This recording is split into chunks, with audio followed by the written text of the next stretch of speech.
Hello, this is Andrew Martin and welcome to Volume 2 of the DVD Opening Ideas and Techniques for Young Players. In this second half of the DVD, I'm going to show you some really quite interesting attacking systems which you can use in your own games and which for the most part will come as a complete surprise to the opponent. So right from the outset, you're cultivating the right approach. When you're improving, you have to develop an attacking style above all and put the opponent onto the defensive right from the start. Defensive play among improvers and beginners is almost non-existent. So if you can get onto the attack, then you can win game after game after game. This is no place to develop a full repertoire for white and black, because we'd be here all day. You'd literally have a 24-hour DVD. But I'm going to point you in the right direction by showing you some systems which I won't say lie ignored by grandmasters or by really strong players, but obviously the realm of chess opening theory is so wide, you know, that certain very good systems don't get the attention they deserve. And we're going to look at 4 of these on these DVD, which I think you'll agree are very dangerous ideas. And the first of these is a system for white after e4, e5. Now, clearly, you know, when you're improving, you're going to get this position in many, if not most of your games. The open game is what all coaches recommend to young players to try first when they're improving, and that's because it's quite easy to get all the pieces out. So it follows that as white, you have to have something against this, which is a dangerous weapon. So I'm going to recommend that you play d4 here, and after e takes d4, play c3. This is an opening called the Danish Gambit, but we're going to spice it up a bit here by, after d takes c3, playing knight takes c3. The Danish Gambit proper is where white plays bishop c4 in this position, allowing black to take the pawn on b2. We're not going to do that. We're going to play knight takes d3, knight takes c3. This is called the half Danish Gambit, and for some reason it's just not played that often. There's a similar opening called the Wing Gambit. Let me just show you how that works. White plays knight f3, black plays knight c6, d4, e takes d4, c3, d takes c3, and now white can choose here between going bishop c4 and knight takes c3. You can see this is a cousin of our suggestion. The only difference is white's already got his knight on f3. Now what we and the opponent will have to puzzle out is what are the differences here. Well, not an enormous amount of difference, but there are 2 that I can see. Number 1, the path of the white queen is unobstructed, so quite often that queen can shoot out to h5, not being blocked by the knight. And number 2, white can often play f4 instead of knight f3, before knight f3. And these 2 options give the white position a lot of oomph. And it's no surprise to me that this system was a favourite of ex-world champion Alexander Alekhine. He was a very famous attacking player, and he used to surprise his opponents with all sorts of opening systems. So it seems fitting to take a look at one of his games first. This game comes from the Moscow Championship in 1919, a very old game, but very suitable for our purposes. And he's white against Konstantin Isakov. Well, black played bishop b4. Now what I've noticed is that a lot of young players and improvers, when they're faced with an aggressive system, go very passive. So you can expect me to move like d6 quite often. I don't like that move very much. It blocks in the bishop on f8, but it is quite solid. And I'm proposing that we meet it by playing bishop to c4. Very dangerous idea, aiming at f7, with the idea that if black plays knight f6 here, we might even be able to go e5 straight away. And when black takes that, we've got the shot, bishop takes f7 check. And if king takes f7, the white queen comes down, and it's curtains for black already. I suggest to you that for young and improving players, the half Danish is a little known opening and a very good weapon. I suggest, having seen the games on this DVD, you go away and do a little bit more research on this opening and then use it in your own games. You'll find, I think it works very well for you. You'll see I've turned the board around for recommendation 2. And in keeping with our idea of playing aggressive systems, I'm going to recommend you respond to e4 with e5. But after knight f3, which is the move that 99% of your opponents will play at junior level, we're going to play d5.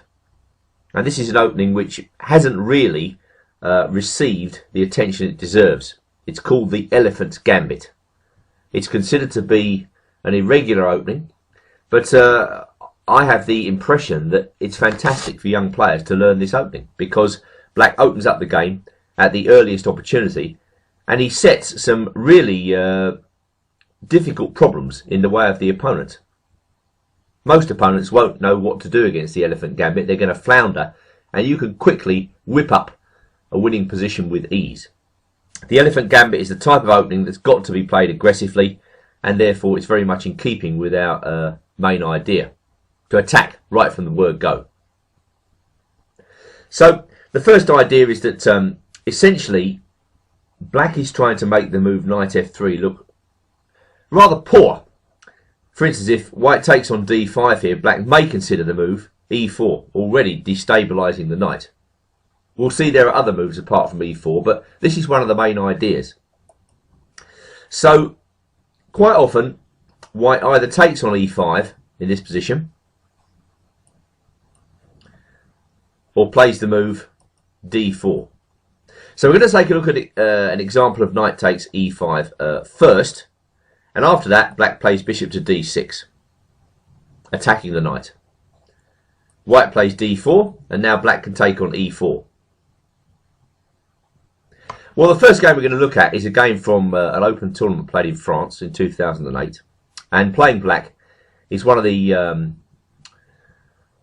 most enthusiastic supporters of the Elephant Gambit, a guy called Pavel Skachov, and his grade is 2491, which puts him at almost Grandmaster standard. He wins a lot of games with this opening, and he's playing a French guy called Fabrice Mondon, who clearly is unfamiliar with the Elephant Gambit, because he decides to play knight to c3. Now, whilst this looks like a decent move attacking the pawn, it does allow black to play bishop takes e5 and get the queens off. Now, this might not seem like too much of a victory for black, but the idea is that basically black is arguing this pawn on e4 is easier to defend than the white pawn on e5. Mondon took with the knight. Now, if he takes with the king, that does leave the king rather exposed, and knight c6 is a good move after that. The idea is that if white takes on e4, black will take on e5, and black's got slightly the better of things here because the white king's stuck in the middle. If after knight c6, white defends his pawn with bishop f4, then we go bishop f5, defending the pawn, and if white continues to deploy his pieces aggressively, we can castle on the queen side with check. Already white's got to be very careful, and then we can bring our piece into the game with knight ge7, another good move, and black has very good chances. This is a typical piece setup in this variation. So I think the Elephant Gambit, just to review and summarise, is a very good practical weapon for young and improving players. It teaches tactics, it teaches the art of attack, and it will give you quite a potent weapon for some time to come as you gradually increase your level of tactical skill. Now I'm going to show you an idea against the Queen's Gambit, which will occur very frequently, and it's the move e5. Again, we're focusing on the most aggressive approach possible with the black pieces, but we're going to interject a new twist. That's to say, when white takes on e5, as he normally does, black pushes forward with d4. This is the normal Albin counter gambit move, and already this pawn is a bit of an awkward one for white to meet, because, well, it's stopping the knight from coming out to c3. So white generally tries to undermine and get rid of that pawn as quickly as possible, and the best way to do it is to play knight f3, whereupon the vast majority of Albin games continue with knight c6, but here we are. I'm going to recommend an old move, c5. An old move, but a new move, because I think we can use this to our advantage. The fact that hardly anybody will have seen this move before. It's a favourite of the great attacking and original master Tartakova from the distant past. The idea of it, just simply to maintain the pawn at d4, making it as difficult for white to get rid of that pawn as possible, and to continue with the development plan, knight to c6, and then to bring this knight around via e7 to g6 to try and regain our pawn. Interesting plan. It's true, both at improver and beginner level and at grandmaster level, that the two most common replies to e4 are either e5, which we've already looked at, or c5, the famous Sicilian defence. So it's a really good idea to have something against the Sicilian in your repertoire, whether you're an improver or a grandmaster. And I'm going to recommend a line which is very much in keeping with our outright aggressive approach, and that's the famous Wing Gambit, b4. This move at improver level could cause massive confusion in the black camp, and it is a very dangerous weapon. It was used most often in the old days, back in the 1920s, when players of the calibre of Grandmaster Frank Marshall used to use it on a regular basis. So it seems appropriate to start with one of his games, and this is against another great player of the day, Fritz Samisch, and it was played in the Baden-Baden tournament in 1925.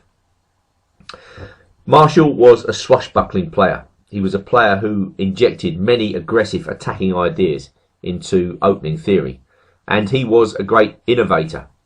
He was also fearless. He was willing to try anything, and on this day he plays the Wing Gambit, which Fritz Samisch. Now, a lot of players will accept the Wing Gambit, so it's as well to know what to do about it. In this game, Marshall took back with the knight. So what is white's compensation for the missing pawn? Well, the first thing you've got to look out for in the Wing Gambit is the opportunity to form a broad centre. So with the disappearance of the pawn at c5, white's looking forward to moves like d4, possibly f4, maybe even c4. White is in charge of the central area. It's also much easier for white to develop his pieces in this position, at least for the first 10 moves or so. Further, white has open lines on the queen side. Already this rook is in play, and white can often use the b file for action against black's pawn structure. So all in all, black has got to be very careful here in the opening stage of the game. So that's exactly what we see Samisch doing. He just tries to keep it very solid in the opening and set up a typical Sicilian formation. Meanwhile, Marshall develops freely. Gorgeous diagonal for the bishop there. And claims the centre with d4. Samisch hits the e-pawn. Marshall develops his bishop. Black plays e6. This is a typical Sicilian formation. We call this the little centre. It's very common in master play that black sets up like this. Basically, black is trying to make his position as fireproof as possible. He's saying to white, well, you know, how are you going to break this down? But at the same time, black's position is a little bit passive, and this allows white to take the centre unhindered. So basically, after c4 and then queen e2, white has got a pretty nice game in return for the pawn. Black is cramped. He still hasn't developed his pieces. It's much easier for white now to think about direct. Do try the Wing Gambit in your games, because I think you're going to find it entertaining and a big point scorer. You're also going to continue to follow the approach outlined in this whole section of the DVD. You want to attack with the white pieces and with the black pieces as well, and in the most direct way possible. So enjoy your games against the Sicilian, and this brings us to the end of this second DVD about opening ideas for young players. I hope you agree that it's all about approach. When you're learning chess, and this is what the DVD is for, you want to attack. You want to learn combinations, you want to learn tactics, you want to choose the openings which are going to help you to do that. And I hope that I've succeeded. Thanks very much for viewing, and I hope to see you again on a Foxy Openings DVD.